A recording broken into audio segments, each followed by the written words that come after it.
അന്തരിച്ച ഫ്രാൻസിസ് മാർപ്പാപ്പയ്ക്ക് ലോകം വിട ചൊല്ലുകയാണ്. അന്തിമോപചാരം അർപ്പിക്കാൻ പതിനായിരങ്ങളാണ് വത്തിക്കാനിലെ സെന്റ് പീറ്റേഴ്സ് ബസിലിക്കയിലേക്ക് ഒഴുകിയെത്തുന്നത്.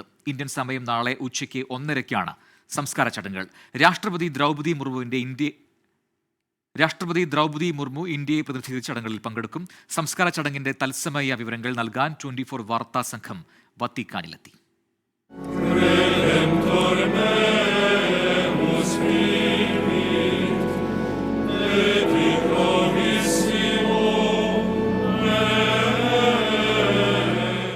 വിശ്വാസി സമൂഹത്തിന്റെ വലിയ ഇടയനെ അവസാനമായി കാണാൻ പതിനായിരങ്ങളാണ് വത്തിക്കാനിലെ സെന്റ് പീറ്റേഴ്സ് ബസിലിക്കയിലേക്ക് ഒഴുകിയെത്തുന്നത്. ലോകം ഫ്രാൻസിസ് മാർപ്പാപ്പയ്ക്ക് വിട നൽകാൻ ഒരുങ്ങുകയാണ്. വത്തിക്കാനിൽ ദുഃഖസാന്ദ്രമായ അന്തരീക്ഷം. ഇന്ത്യൻ സമയം ഇന്ന് രാത്രി 10:30 പൊതുദർശനം പൂർത്തിയാക്കി പേടകമടയ്ക്കും. സംസ്കാരത്തിന് തൊട്ടുമുമ്പ് അന്തിമോപചാരം അർപ്പിക്കാനുള്ള അവസാന അവസരം അശരണരുടെ സംഘത്തിനായിരിക്കുമെന്ന് വത്തിക്കാൻ വ്യക്തമാക്കി. ഇന്ത്യൻ സമയം നാളെ ഉച്ചയ്ക്ക് 1:30-നാണ് സംസ്കാര ശുശ്രൂഷകൾ. US പ്രസിഡന്റ് ഡൊണാൾഡ് ട്രംപ് അടക്കം ലോക നേതാക്കൾ സംസ്കാര ചടങ്ങിനെത്തും.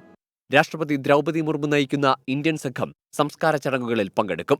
ഇന്ത്യയിൽ നാളെ ദുഃഖാചരണം പ്രഖ്യാപിച്ചിട്ടുണ്ട്.